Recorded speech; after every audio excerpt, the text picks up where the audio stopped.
పోలీసులు press meet arrange చేశారు. నిందితుడి పేరు మహమ్మద్ సైఫుల్లా ఇస్లాం ఆజాద్ గా తెలిపారు. నిందితుడు బంగ్లాదేశ్ జాతీయుడని తమ అనుమానం అంటున్నారు పోలీసులు. దొంగతనం చేయాలన్న ఉద్దేశంతోనే నిందితుడు సైఫ్ ఇంట్లోకి చొరబడ్డాడంటున్నారు పోలీసులు. సైఫుల్ ఇస్లాం భారత్లోకి అక్రమంగా చొరబడి ఉంటాడు, అందుకే అతడి దగ్గర ఎలాంటి డాక్యుమెంట్లు లేవు అని అంటున్నారు పోలీసులు. నిందితుడు కొంతకాలంగా ముంబైలో ఉంటున్నాడు. ఇక పేరు విజయ్ దాస్ అని చెప్పుకొని తిరుగుతున్నాడు, కానీ విజయ్ దాస్ అనేది అసలు పేరు కాదు అని అంటున్నారు పోలీసులు. సైఫ్ ఇంట్లోకి నిందితుడు తొలిసారిగా వచ్చాడని చెప్తున్నారు. ఇక అతడి వయసు 30 ఏళ్లని, నిందితుడిని కోర్టులో ప్రవేశపెడతామని, కస్టడీకి కోరుతామని చెప్పారు ముంబై క్రైమ్ బ్రాంచ్ పోలీసులు. बांद्रा पुलिस स्टेशन में गुना दाखिल किया गया है और एक आरोपी को उसमें अरेस्ट किया गया है. उस आरोपी का नाम मोहम्मद शरीफुल इस्लाम शहजाद है.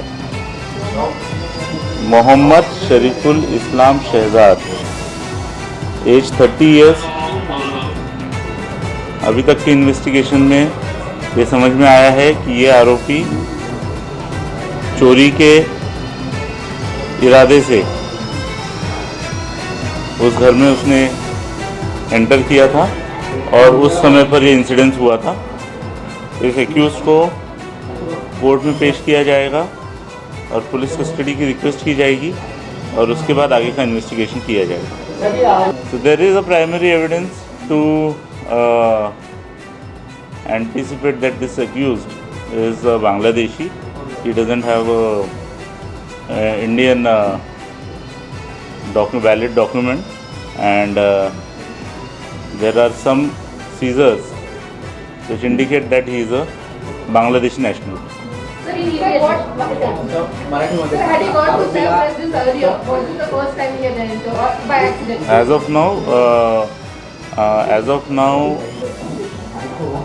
we think that this is his first time entrance at that residence.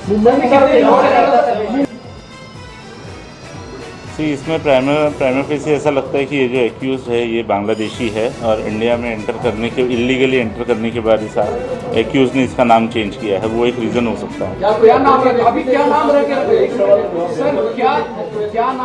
के अभी रह रहा था? विजय दास. मुंबई में कहाँ से रह रहा था सर? कब से रह रहा था ये एक्यूज? ये एक्यूज पिछले 5-6 महीने पहले मुंबई आया है, ऐसा पता चला है. कुछ दिन ये मुंबई में रहा, बाद में मुंबई की विसिनिटी के कुछ टाउन्स में रहा और 15 दिन पहले फिर मुंबई आया है, ऐसा इन्वेस्टिगेशन में पता चला है. क्या काम करता था सर? हाउसकीपिंग एजेंसी में काम करता था. किसी बार में काम किया, किसी कॉन्ट्रैक्ट? हाउसकीपिंग एजेंसी में काम करता था. అదే ముంబై క్రైమ్ బ్రాంచ్ పోలీసులు చెప్పిన ఎక్స్క్లూజివ్ డీటెయిల్స్. సైఫ్ పై దాడి చేసిన నిందితుడు ఎట్టకేలకు అరెస్ట్ అయ్యాడు. అతడి పేరు విజయ్ దాస్ అన్నారు, కానీ విజయ్ దాస్ అసలు పేరు కాదు, సైఫుల్లా ఇస్లాం షెహజాద్. సైఫుల్ ఇస్లాం షెహజాద్ అతడి పేరు. విజయ్ దాస్గా పేరు మార్చుకొని తిరుగుతున్నాడు. అండ్ యాక్చువల్లీ అసలు ముంబై కాదు కదా, భారతీయుడే కాదు, అతడు బంగ్లాదేశ్ వాసి. ఇక భారత్లోకి అక్రమంగా చొరబడ్డాడు పశ్చిమ బెంగాల్లో. ఆ తర్వాత ముంబైలో కొద్ది రోజుల నుంచి ఉంటున్నాడు. సో మొత్తానికి 70 గంటల తర్వాత థానేలో అతన్ని పట్టుకున్నామని చెప్పారు పోలీసులు. థానేలోని హీరానందాని ప్రాంతంలోని కన్స్ట్రక్షన్ క్యాంప్ పక్కన ఉన్న పొదల్లో నిందితుడు దాక్కున్నాడని పోలీసులు చెప్తున్నారు. ఈ సైఫుల్లా పశ్చిమ బంగ్లాదేశ్ చెందిన వ్యక్తి గుర్తించారు. అతడు తానే ఒక పబ్లో హౌస్ కీపింగ్ డిపార్ట్మెంట్లో పనిచేస్తున్నట్లుగా భావిస్తున్నారు. అక్రమంగా చొరబడ్డాడు కాబట్టి భారత్లోకి అతడి దగ్గర ఎటువంటి డాక్యుమెంట్స్ లేవని చెబుతున్నారు. కోర్టులో ప్రవేశపెడతామని, తర్వాత వివరాలని మళ్ళీ చెప్తామని చెప్పారు పోలీసులు. తొలుత అసలు పేరు చెప్పకుండా 4 పేర్లు చెప్పాడు నిందితుడు. ఇలియాస్ అన్నాడు, అలియాన్ అన్నాడు, సైఫ్ అన్నాడు, చివరికి విజయ్ దాస్ అన్నాడు. కానీ తర్వాత కరెక్ట్గా తెలిసింది మహమ్మద్ సైఫుల్ ఇస్లాం షెహజాద్. ఇది అతని అసలు పేరు.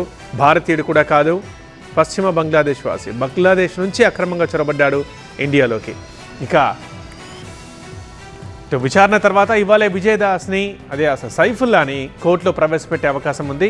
అలాగే ఇవాళ సైఫ్ అలీ ఖాన్ స్టేట్మెంట్ని కూడా రికార్డ్ చేయబోతున్నారు పోలీసులు. ప్రస్తుతం లీలావతి ఆసుపత్రిలో సైఫ్కి చికిత్స జరుగుతోంది. ఇప్పటికే 50 మందిని ప్రశ్నించారు. భార్య కరీనా కపూర్, ఇంట్లో ఆయాలుగా పనిచేస్తున్న లీమా, గీత, జైన్తో పాటు 3 పనివాళ్ళు సద్గురు సొసైటీలోని గార్డుల స్టేట్మెంట్ రికార్డ్ చేశారు. అయితే అతను ఎక్కడివాడు, ఎలా వచ్చాడు, ఇవన్నీ వివరాలు తెలుసుకున్నారు. కానీ ఎందుకు సైఫ్ ఇంటికి వచ్చాడు, అతను ఒక్కడే ఎలా వచ్చాడు, అతనికి సాయం మరి ఎవరు చేశారు, అసలు ఏ కారణంతో వచ్చాడు, మళ్ళీ ఎలా తప్పించుకొని వెళ్ళిపోయాడు, అంత పెద్ద సెక్యూరిటీ సిస్టమ్ని ఎలా ఛేదించగలిగాడు, అసలైన మోటివ్ ఏదై ఉంటుంది, ఈ వివరాలన్నీ అయితే ఇంకా క్లియర్గా తెలియలేదు. జస్ట్ అతడి పేరు, ఎక్కడ ఉంటాడు, ఎలా వచ్చాడని చెప్పారు. అండ్ ఫస్ట్ టైం సైఫ్ ఇంట్లోకి రావడం అన్న విషయం కూడా చెప్పారు ముంబై పోలీసులు. ఆపరేషన్ ముగిసిన తర్వాత ఇటు సైఫ్ అలీ ఖాన్ ఆరోగ్యంగానే ఉన్నారు, క్షేమంగా ఉన్నారు. సో తన కుటుంబ సభ్యులందరితోనూ మాట్లాడారు ఆపరేషన్ పూర్తయిన తర్వాత. అదేవిధంగా తన అభిమానించే తన స్నేహితుడైన సచిన్ టెండూల్కర్ అండ్ ఆయన భార్య అంజలితో కూడా మాట్లాడారు. ఇక ఒక 2 వారాల పాటు పూర్తిగా రెస్ట్ తీసుకోవాలని, ఎక్కువగా మాట్లాడకూడదని డాక్టర్లు సైఫ్కి సూచిస్తున్నారు. ఇక కోర్టులో ప్రవేశపెట్టిన తర్వాత పోలీసులు నిందితుడిని ఇంకా మరిన్ని వివరాలు అయితే బయటకు రావాలి. అసలు యాక్చువల్లీ ఈ ప్రెస్ మీట్లోనే ఇంకా విషయాలు తెలుస్తాయి అనుకున్నాం. కానీ ఇంతకీ ఎందుకు వచ్చాడు, ఏం చేశాడు, తర్వాత ఎలా తప్పించుకొని పోయాడు, ఎలా ఆ సెక్యూరిటీ సిస్టమ్ని ఛేదించుకొని వచ్చాడు, అతడికి సైఫ్కి సంబంధం ఏంటి, ఎందుకు అంత కోపం పెట్టుకున్నాడు సైఫ్ మీద, సో ఈ వివరాలన్నీ ఖచ్చితంగా అన్నీ తెలియాల్సింది ఉంది. సో ఇంకా పూర్తి సమాచారం, కీలక సమాచారం మనకు తెలియనట్లే, ఇంకా పోలీసులు చెప్పనట్లే. సో కోర్టులో ప్రవేశపెట్టిన తర్వాత పూర్తి డీటెయిల్స్ తెలిసే అవకాశం ఉంది.